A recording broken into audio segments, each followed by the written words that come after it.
Hi, everyone. Welcome to another segment of Wednesdays with Wendy. Thank you so much for being here.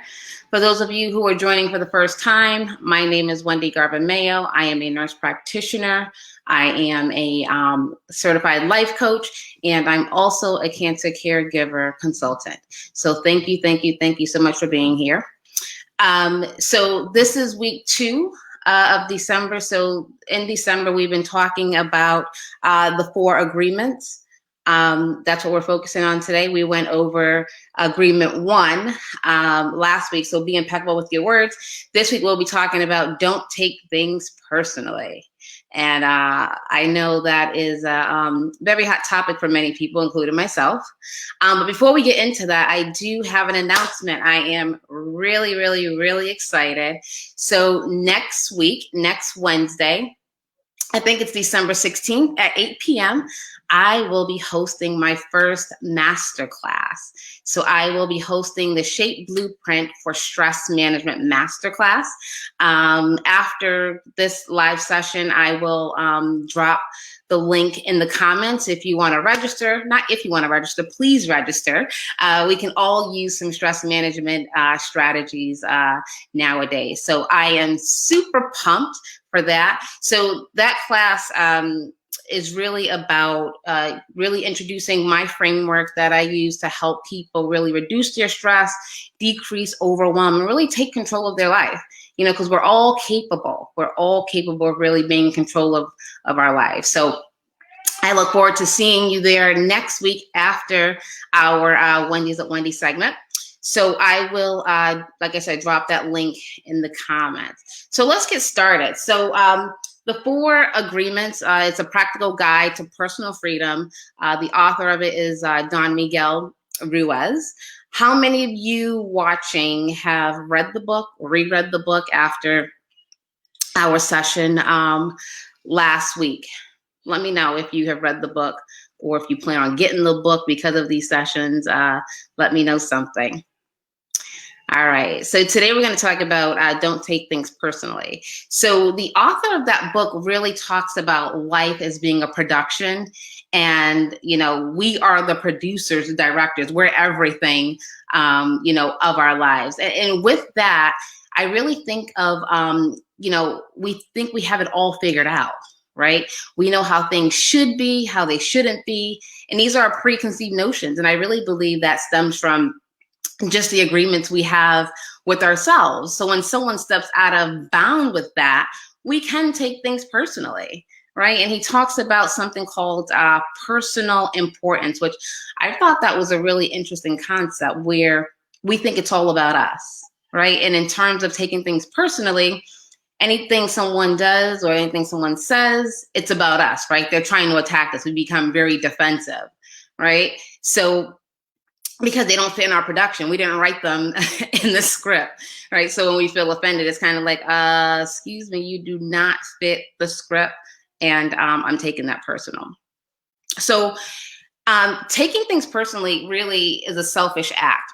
And if you really think about it, it means that it's all about you, right? So when you take things personal, it's like, okay, you're trying to attack me. The focus really turns to how it's impacting you, right? So I like to think about it when I was reading the book, it made me think of my father-in-law. So my father-in-law has a term called I me, where it's like all about I and me. And that's what this agreement makes me think about. It's all about me, no one else. And when you take things personally, it kind of is, right? You become the forefront of what's going on. And when things are happening around us, it's really not about us. It really is about that person, right? And the agreements they have with themselves that really cause them to act or say things, right? It's really not about us. But I think just in life, we're so programmed to just react and say, well, you know, we're so quick to check someone, right? Or put someone in their place or let someone know, right? When it's really not about us. But when we do that, we are really giving them our power and giving them our energy, right? And it's really not worth it because we're in control of that. And this can be positive or negatives, comments or behaviors. Even if, someone's giving you a compliment, or if someone like always complimenting you, or if someone is, being rude, or someone is being disrespectful, right? You have to really sit back and think like, this is not about me, this is about them. But really depending on our foundation, right? How we're feeling, how we're kind of filling ourselves up will really depend on, will really determine how we react to things like that. So we tend to take things personally, according to the author, when things really hit a nerve, right? He calls them wounds. He compares it to wounds. I'm saying nerve. When someone says something or does something, it just really stings you. So, I think it's important for us to take a step back and really think about why. Why am I getting so upset? Why am I reacting this way? Is it some agreement I have with myself? And agreements are beliefs. Is this something that's going on with me personally that I need to check and maybe get in order, so you don't give someone your power or your energy? Because they'll take it. As long as you give it to them, they'll definitely take it. So when this happens, we definitely have to explore the agreements in ourselves. And that's very, very, very important, because we don't want to give away or relinquish our power or our energy. All right. And I want us to be mindful, all of us, including myself, really when, we're transitioning. So when we are really trying to better ourselves, elevate ourselves, do things better, do things different. I had a client I was talking to about this, about, as she continues to shift and change and react differently, the people in your circle may not be able to really understand or accept you, right? So they'll try to uproot you. And what I mean by uproot is they try to shake you, right?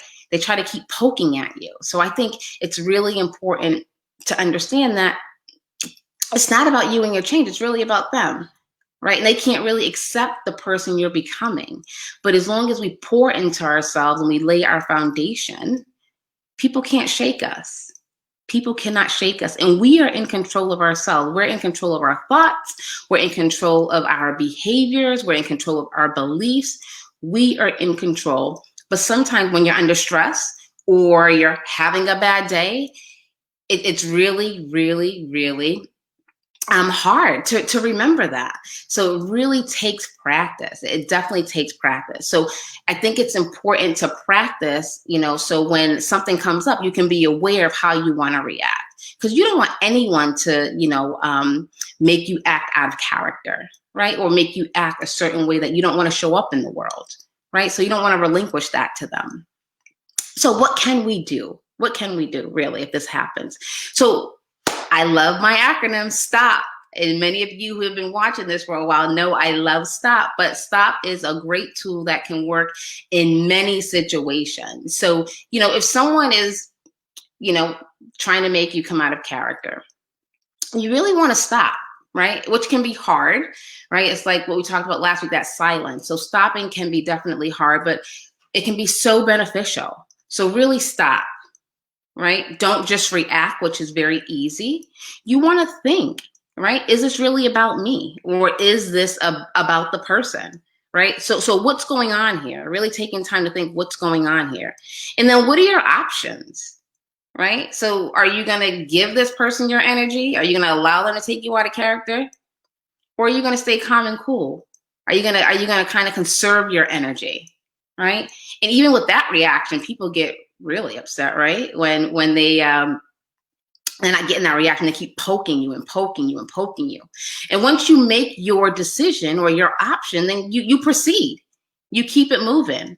Or you plan, because sometimes you have an option, like I have to plan for this, right? So maybe you need a plan, but that's the P. So you want to stop, you want to think, you want to figure out your options, and then you want to proceed or plan.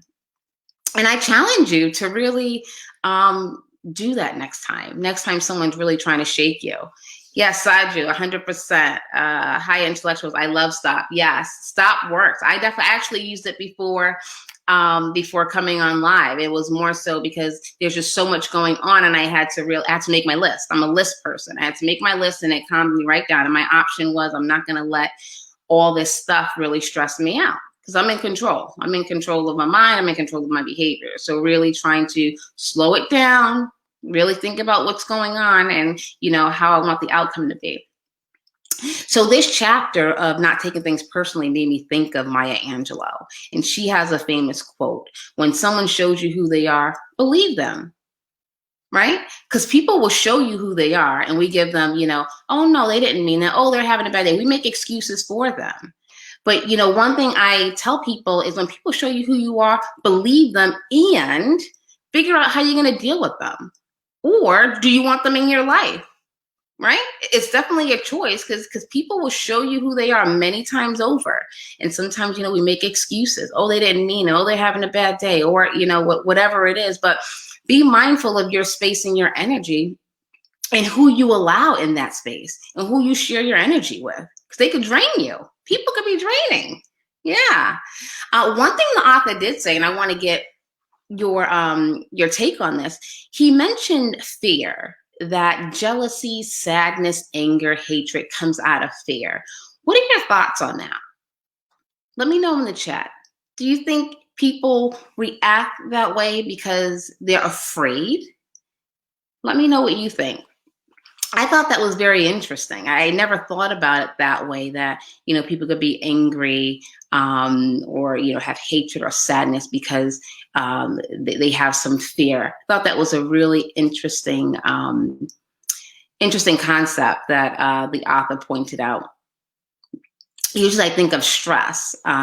People are stressed, they can be angry, they can get sad. So many things can happen because you feel like you're out of control when you're stressed out. Like you're not in control of anything. So then you don't know what to do, right? So those unpleasant emotions can come out. So really the bottom line for tonight is that we are in control.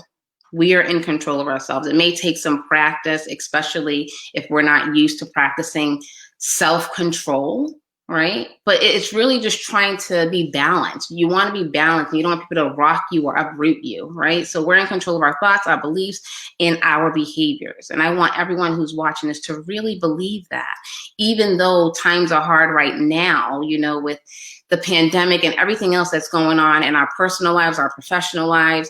I mean, we are definitely in control in how we react to that.